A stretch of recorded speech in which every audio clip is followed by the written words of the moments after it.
और 5 दिसंबर की रात को जियो का मेन सर्वर है, वहाँ पर काफ़ी महंगा इक्विपमेंट होता है, उसमें लूट की एक घटना हुई थी। बाद में वहाँ पर त्वरित रूप से हमारे पुलिस के अधिकारी मौके पर पहुँचे, स्वॉट टीम, सर्विलांस टीम गई वहाँ पर। हम लोगों ने सीसीटीवी फुटेज एनालाइज किया, काफ़ी टेक्निकल जो हमारा कार्य होता है वो सब किया। उसके आधार पर हम लोगों ने शीघ्र ही इस गैंग को आइडेंटिफाई कर लिया कि ये गैंग है जो इस घटना के पीछे है। उसमें 5 से ज़्यादा लोग इन्वॉल्व थे। तो डकैती का ये मुकदमा था, डकैती में मुकदमा दर्ज हुआ। उसमें यहाँ पर प्रोसेसिंग कार्ड होते हैं, लाइन कार्ड और आरएसपी कार्ड। ये करीब आगरा में भी 15-20 दिन पहले ऐसी घटना हुई थी, उसमें काफ़ी पैसा गया था। नहीं, लाइन कार्ड गए थे काफ़ी कीमत के, आरएसपी कार्ड गए थे। करीब 3 करोड़ कीमत के नेटवर्किंग का जो इक्विपमेंट है, हम लोगों ने विभिन्न घटनाओं में, जो आगरा की घटना है, इटावा की घटना है, वो तो रिकवर कर ही लिया है। उसके साथ साथ हम लोगों ने जो अन्य महंगा इक्विपमेंट है वो भी हम लोगों ने रिकवर कर लिया है। जो हम सीनियर एग्जीक्यूटिव्स हैं टेलीकॉम कंपनीज़ के, उनसे बात करके हम लोग कनेक्ट करने की कोशिश कर रहे हैं कि कहाँ से चोरी या लूट किया गया। उसके बाद हम लोगों ने इन 10 व्यक्तियों की, कुल लोगों की गिरफ्तारी हुई है, जिसमें से एक वो गार्ड है जो 10 दिन से लगातार जो अभियुक्तों से मिल रहा था, बात कर रहा था, साथ में उसके शराब पी रहा था, जिसकी लापरवाही और मिलीभगत की वजह से घटना हुई। इन्वेस्टिगेशन के दौरान, इंक्वायरी के दौरान ये बात निकल के आई कि ये एक हाईली सोफिस्टिकेटेड गैंग है इंटरनेशनल लेवल का, जो सर्वर रूम के पहले से ही जियो के, वोडाफोन के, एयरटेल के, इनके एग्जीक्यूटिव्स के साथ मिलकर उनकी गोपनीय लोकेशन होती है वो पता कर लिया करते हैं, और उस गोपनीय लोकेशन के मिलने के बाद वो रेकी करते हैं। इसमें एक जियो का एक एजीएम है, सर्विंग एजीएम उत्तराखंड में जो देखते हैं, उनकी भी गिरफ्तारी हमने की है।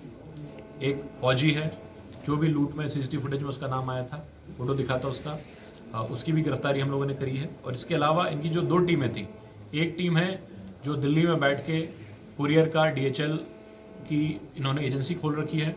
तुरंत ही जो भी इक्विपमेंट होता है उसको ये अपने इंटरनेशनल ब्लैक मार्केट में बैठे हुए क्लाइंट्स से संपर्क करके बेच दिया करते हैं। हम लोगों ने इनका फॉरेंसिक ऑडिट कराया, बैंक डिटेल्स का, उसमें पता चला कि 1 साल में 10 करोड़ से ज़्यादा का फॉरेन ट्रांजैक्शन इन्होंने किया है, और 2016 से अब तक का हम लोगों को करीब उम्मीद है 50 करोड़ से ज़्यादा का इन लोगों ने इसी तरह से विभिन्न पूरे देश के लीगल तरह से जो भी हमारे नेटवर्किंग इक्विपमेंट चोरी किया जाता है उनको अमेरिका में बायर्स के साथ बेच के इन्होंने कम से कम 50 करोड़ रुपए इन्होंने कमाए हैं। इन सब की हम लोगों ने डिटेल्स, प्रूफ्स, ये हम लोगों ने अच्छे तरीके से एविडेंस को कलेक्ट हम लोगों ने कर लिया है।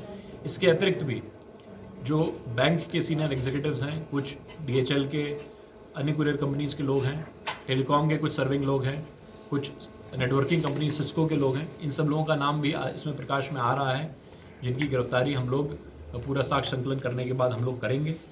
इसमें जो मेन अभियुक्त है वो दिल्ली में कुरियर कंपनी चलाता है। वो कुरियर कंपनी एक आड़ है उसकी अवैध गतिविधि के लिए, जिससे वो करोड़ों रुपए कमा चुका है। इन लोगों की लाइफस्टाइल ऐसी हो गई है कि ये, हम लोगों ने जब साक्ष्य संकलन किया तो पता चला कि ये 1 साल के अंदर विभिन्न देशों, Italy, Morocco, Thailand, Dubai, America, UK, Switzerland, ऐसे देशों में यात्रा कर चुके हैं। विभिन्न जो देश हैं वहाँ पे इनकी महिला मित्र इन्होंने से संपर्क में रहते हैं। लाइफस्टाइल इन्होंने इस इलीगल काम से बहुत अपनी वैसी बना ली है। और इसमें से एक व्यक्ति जो है चंदन पांडे, क्योंकि उसको इंग्लिश बोलनी काफ़ी अच्छी आती है, वो फॉरेन बायर्स से संपर्क करता है, और उससे फिर ऐसे हम लोगों ने फॉरेन बायर्स भी आइडेंटिफाई कर लिए हैं। और संपर्क करने के लिए वो जीमेल, व्हाट्सएप, ऐसे चीज़ों का इस्तेमाल ना करते हुए हाईली सोफिस्टिकेटेड वीपीएन युक्त ब्राउज़र, टॉर ब्राउज़र और बाकी यैंडेक्स मेल और ऐसे सॉफ्टवेयर्स का, ऐप्स का वो लोग यूज़ करते हैं, जिससे ट्रेस करने में पुलिस को ना हो। उसका इंक्रिप्शन इन लोगों ने किया हुआ था, उसको हम लोगों ने सक्सेसफुली डिक्रिप्ट किया है, जिसके बाद हम लोगों को सारा प्रूफ मिला कि इन लोगों ने ऐसा गैंग है और ये ऐसे घटना करते हैं।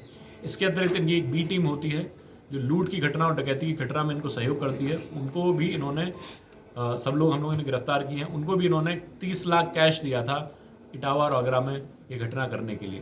तो वो भी हम लोगों ने सारा प्रूफ इसका आइडेंटिफाई कर लिया है।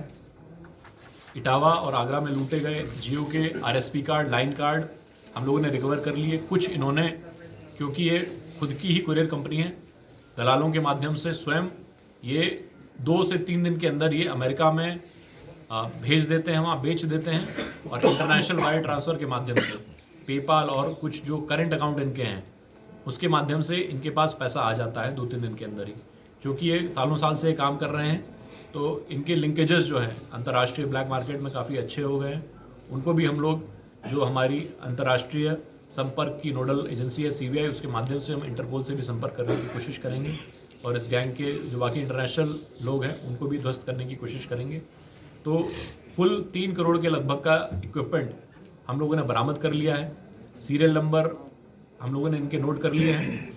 अभी इसमें शिनाख्त कुछ इक्विपमेंट की हो गई है, करीब 70-80 लाख रुपए के इक्विपमेंट की शिनाख्त हो गई है कि भाई वो इस सर्विस प्रोवाइडर का है। बाकी इक्विपमेंट जो है करीब 1.5 करोड़ का इक्विपमेंट है, उसकी शिनाख्त अभी नहीं हो पाई है। अब हम एयरटेल, वोडाफोन, BSNL, जियो, इनके एग्जीक्यूटिव से बात करेंगे, सिक्योरिटी जो देखते हैं, और फिर उनसे संपर्क करके हम आइडेंटिफाई करेंगे कि कहाँ पर लूट और चोरी की घटना इन्होंने करी थी। तो इसमें जो मेन लोगों का नाम आ रहा है उनके खिलाफ हम लोग गैंगस्टर एक्ट की कार्रवाई करेंगे।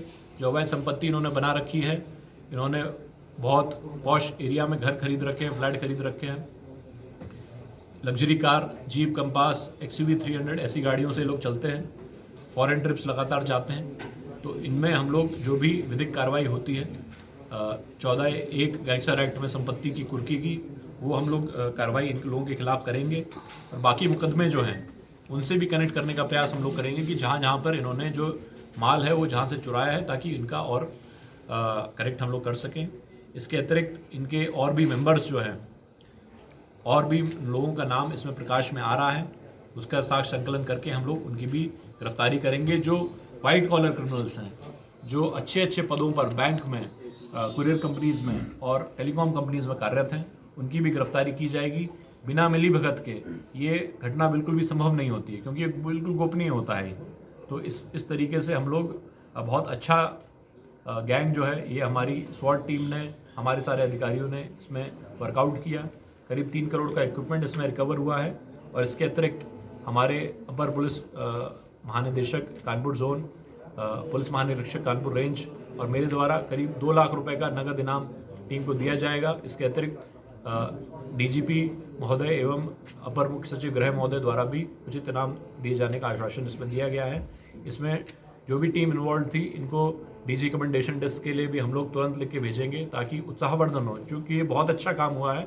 बहुत रेयर ऐसा तरीका होता है कि जिसमें हाईली सोफिस्टिकेटेड गैंग हो, उसको हमारी पुलिस पकड़ सके। ट्रेडिशनल गैंग्स तो हम लोग वर्कआउट कर लेते हैं, लेकिन वाइट कॉलर क्राइम जो 21वीं शताब्दी का जो चैलेंज है, उसमें हम लोगों की पुलिस काम करने लग जाए और 3 करोड़ का माल रिकवर कर ले और एक साल में 10-12 करोड़ से ज़्यादा का फॉरेंसिक ऑडिट बैंक डिटेल्स का कर ले और कुल लगभग 50 करोड़ तक का फ्रॉड जिन्होंने किया हुआ हो, वैसे गैंग को हम लोग कर ले, तो बहुत ही अच्छी बात है, जिसका उत्साहवर्धन किया जाना जरूरी है।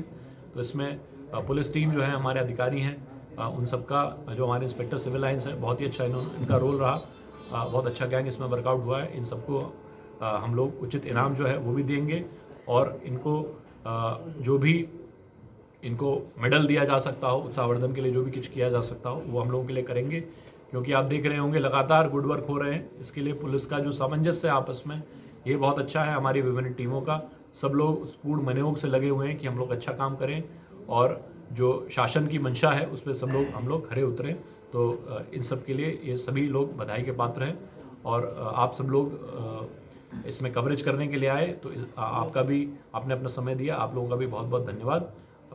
बाहर फोटो के लिए कुल कितनी गिरफ्तारी है सर इसमें? कुल 10 लोग गिरफ्तार हुए हैं, जिसमें से एक वोडाफोन का, एक जियो का AGM है उत्तराखंड में, एक DHL एक कुरियर कंपनी है, उसका दिल्ली में फ्रेंचाइजी है, और एक चंदन पांडे है जो 2016 में इसी में जेल में गया था।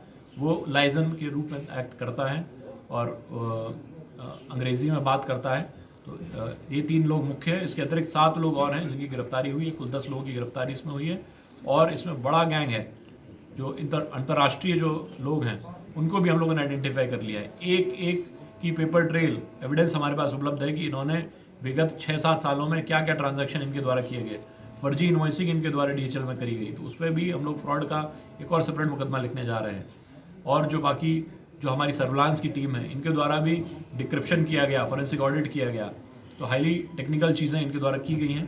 तो उसके लिए काफ़ी, इसीलिए हम सफल इसमें हो पाए हैं पूरी गैंग की जो मोडस ऑपरेंडी है उसको आइडेंटिफाई करने के लिए। तो इसमें हम लोग और लोगों की भी गिरफ्तारी करेंगे, जो पूरा नेटवर्क है इंडिया में वो उसको ध्वस्त करेंगे ताकि आगे जो ऐसी घटनाएं हैं वो ना हो पाए। चूंकि इंटरनेशनल मामला है तो सीबीआई की मदद भी लेगी पुलिस? इसमें हम लोग जिस भी एजेंसी की मदद लेने की ज़रूरत पड़ेगी, प्रदेश स्तर पे जो हमारी जांच एजेंसियां हैं, जो राष्ट्रीय स्तर पे जांच एजेंसियां हैं, इंटरनेशनल स्तर पे जो इंटरपोल है, सब जिसकी भी ज़रूरत हम लोगों को पड़ेगी हम उससे ज़रूरत उनसे मदद लेंगे। गैंग के सभी लोगों को हम लोग विदेश से भी हम लोग ढूंढ निकालेंगे। बहुत धन्यवाद।